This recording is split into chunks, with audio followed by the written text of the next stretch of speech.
kita mulai belajar, mari kita berdiri sejenak untuk rasa nasionalisme kita dengan menyanyikan lagu Indonesia Raya. Siap berdiri. 1, 2, 3. Indonesia tanah airku, Indonesia yang merdeka, merdeka, hiduplah Indonesia Raya. Lagu Allah Tuhan kita 1, 2, 3. Allah Tuhan kita, Muhammad Nabi kita, Abdullah ayahnya, Siti Aminah ibunya. Terima kasih. Siap, Bu. Mulai belajar, mari kita sama-sama membuka pelajaran ini dengan sama-sama membaca basmalah. Bismillahirrahmanirrahim. Anak-anak semua, kalian sudah lihat yang ada di layar? Apa bunyinya? Bersih itu sehat. Bersih itu Sehat. Kalian sudah mandi tadi pagi? Sudah. Berangkat sekolah sudah mandi? Sudah. Nah, mandi adalah kunci keberhasilan. Sholat adalah kekuatan kita untuk bisa berpikir lebih cerdas. Jadi mandi membuat badan kita menjadi bersih, sholat membuat hati kita menjadi tenang. Baik. Jadi bersih itu harus betul-betul kita laksanakan setiap hari. Jadi tujuan pembelajaran kita, tujuan mendidik kita adalah bagaimana kita membersihkan badan kita, tubuh kita tiap hari. Karena agama Islam mensyariatkan kita untuk mandi supaya tubuh kita menjadi bersih. Innallaha yuhibbut tawwabin wa yuhibbul mutatahhirin. Sesungguhnya Allah itu cinta kepada orang yang bertaubat. Juga Allah itu cinta kepada orang yang bersuci. Neraka itu isinya darah. Kemudian apa?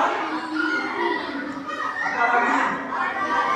Ya, bangke-bangke yang apa namanya? Yang sangat bau. Intinya sesuatu yang sangat tidak enak kita pandang, tidak enak kita makan, tidak enak kita hidup. Baik anak-anak semua, jadi nanti di sini kita akan mempelajari lebih memperdalam lagi terkait dengan bersih dan suci. Baik, kita lihat ke bawah. Nah, bagaimana supaya kita menjadi bersih? Kita bisa lihat itu. Mengenal arti bersih dan sehat. Ini anak ini sedang ngapain ini? Mandi. Coba dilihat. Sedang ngapain dia? Mandi. Pakai apa dia? Pakai cebok. Dengan air yang bersih. Dengan air yang bersih kita akan mandi. Jadi apa itu bersih? Jadi apa itu bersih? Lihat dulu. Apa itu bersih? Bersih artinya Bebas dari kotoran. bagus, bebas dari kotoran. Jadi kalau kita sudah main-main di mana? Di lapangan misalkan, kita sudah main sepak bola atau kita sudah pergi membantu orang tua ke sawah, berarti pulangnya kita harus membersihkan diri dengan pakai air yang bersih.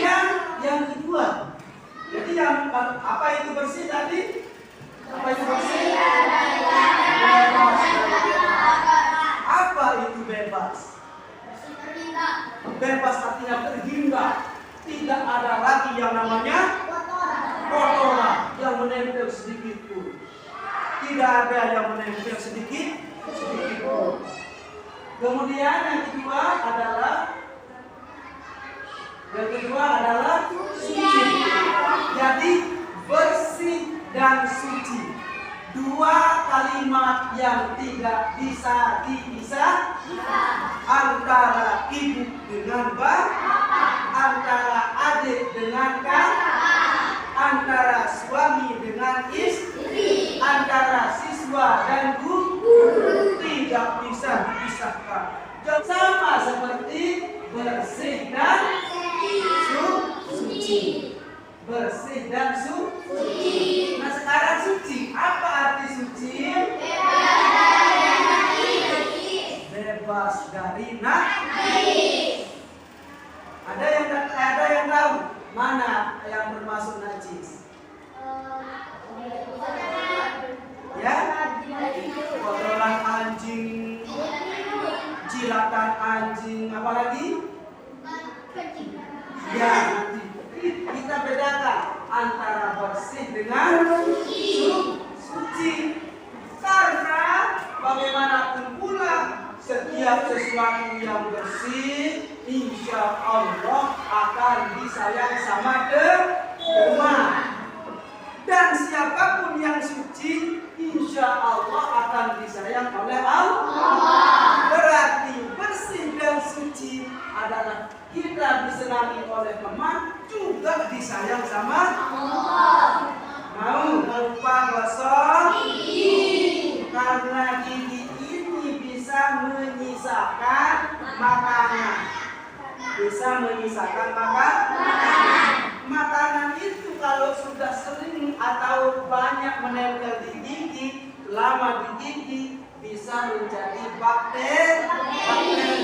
Bakteri itu bisa menjadi penyakit. Itu sebabnya masih kecil sudah sakit gigi. Sekarang apa itu najis? Najis artinya yang menjadikan terharamnya seseorang untuk beribadah kepada Allah.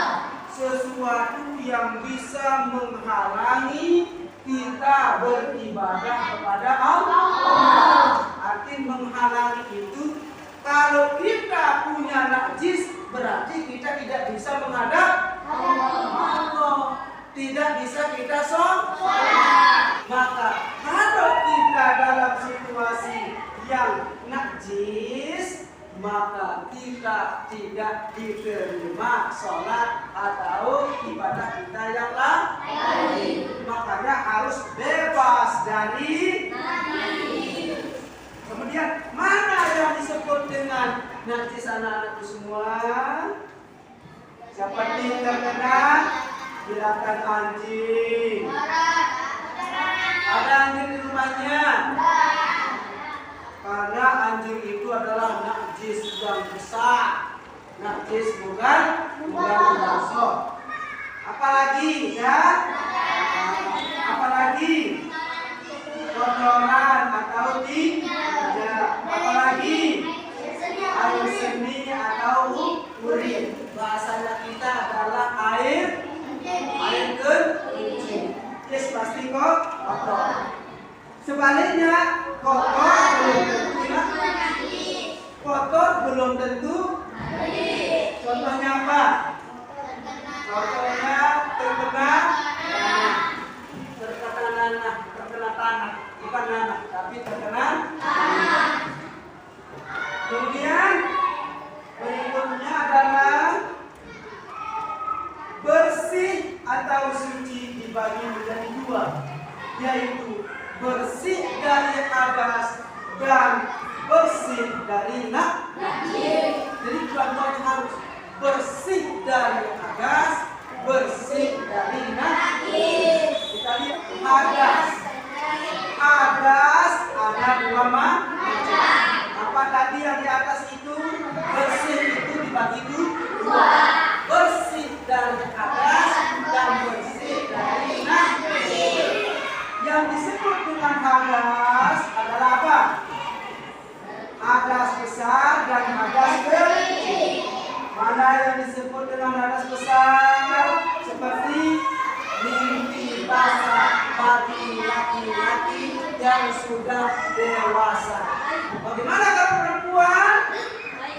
Ayo. Bagaimana cara kita menghilangkan hadas besar? Hadas besar seperti di mana tadi yang hadas besar? Laki-laki. Mimpi basah. Perempuan? Haid. Kalau laki-laki mimpi basah, kemudian perempuan haid, cara membersihkan atau cara mensucikannya adalah dengan cara mandi. Apa bunyi lafaz niatnya? Nawaitul ghusla bi rabbil hadasil akbari. Ulang 1, 2, 3. Nawaitul ghusla bi rabbil hadasil akbari. Anjami al-badani sengaja aku mandi besar untuk menghilangkan hadas besar karena Allah Ta'ala. Sekarang hadas kecil. Mana itu hadas kecil? Buang air sedikit. Buang air besar. Buang angin. Alias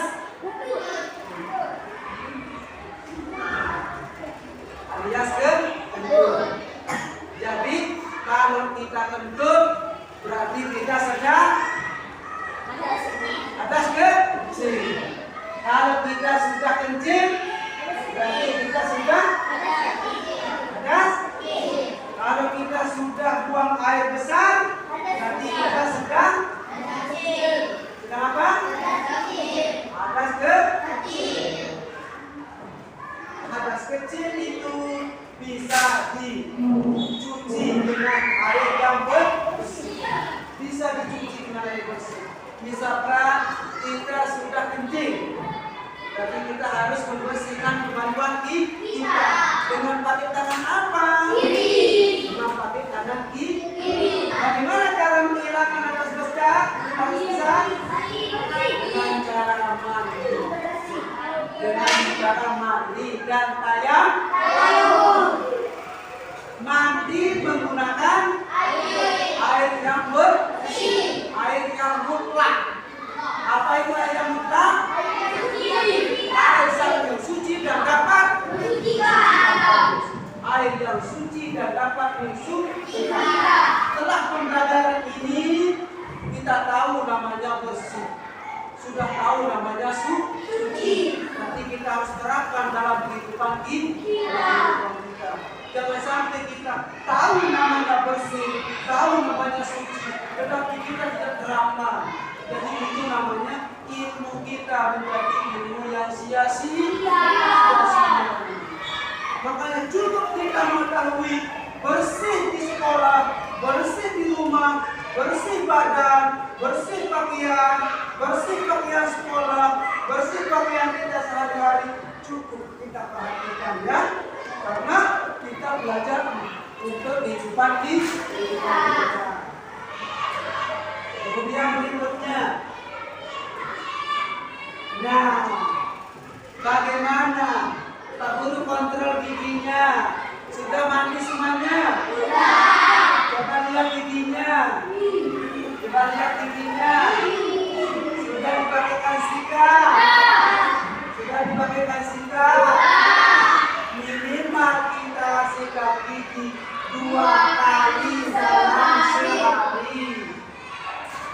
Bangun tidur mandi, kemudian sikat gigi. Sore sikat gigi. Paling bagus lagi ditambah ketika malam sebelum kita tidur. Sebelum tidur kita sikat gigi. Ditambah lagi dengan mensucikan tubuh kita dengan berwudu. Wajibkan, tetapkan, seringkan Setiap kali mau tidur malam hari, setelah cuci gigi kita harus Insya Allah kalau kita nanti sering melaksanakan itu, kalau kita mati, maka kita mati dalam keadaan sudah berwudu. Benar? Benar? Mau? Mau? Mau? Hah? Mau? Oke. Kemudian gambar yang kedua ini telinga. Jangan mandi yang mandi keceprek-keceprek. Tahu nggak mandi keceprek-keceprek? Hah? Pagi-pagi bangun terlambat, sholat subuh tidak pernah, udah mau dia mandi, cepat dia cepat. Istiqlal wajah saya dengan tangan dan kaki ini, berangkat sekolah. Baunya tidak bisa hilang, lupa dia sikat gigi. Kemudian telinganya kelihatan masih.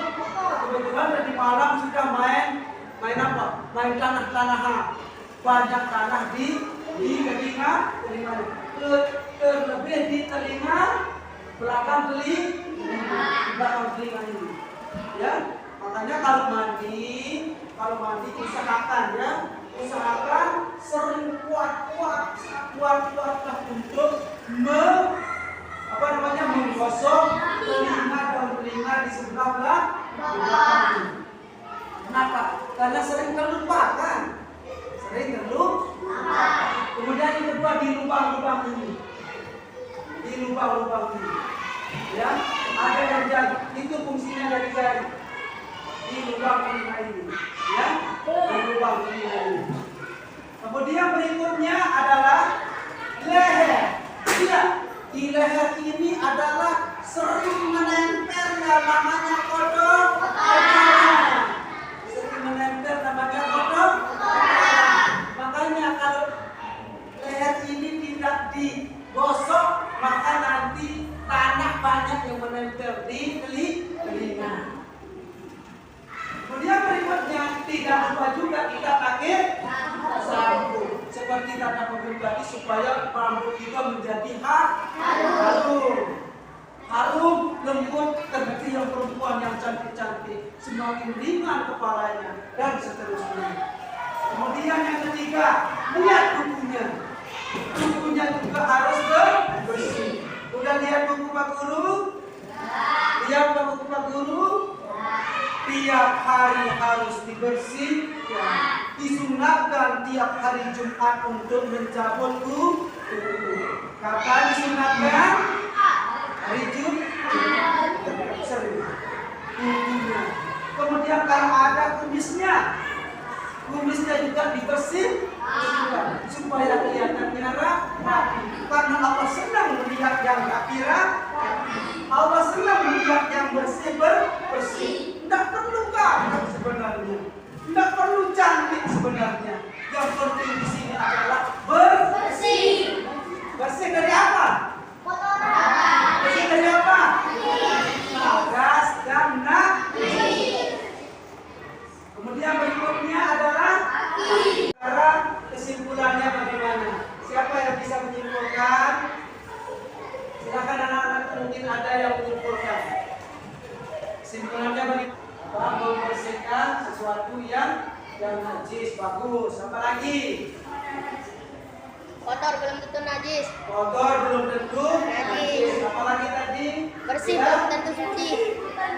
Bersih dari atas kecil dan atas besar. Apa lagi?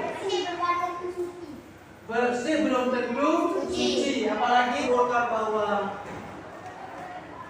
bersih dan suci itu adalah sesuatu yang tidak bisa dipisahkan. Jadi kita harus membersihkan diri tiap hari dan kita harus mensucikan diri tiap hari. Karena orang yang bersih dan orang yang suci itulah yang bisa diterima segala amal ibadahnya oleh Allah. Sebaliknya, orang yang tidak bersih dan orang yang tidak peduli kepada kesucian, orang yang tidak suci, maka ibadahnya tidak akan diterima oleh Allah. Terima kasih setiap ilmu yang dapat kita pelajari. Mari kita tutup pembelajaran ini dengan sama-sama membaca hamdalah.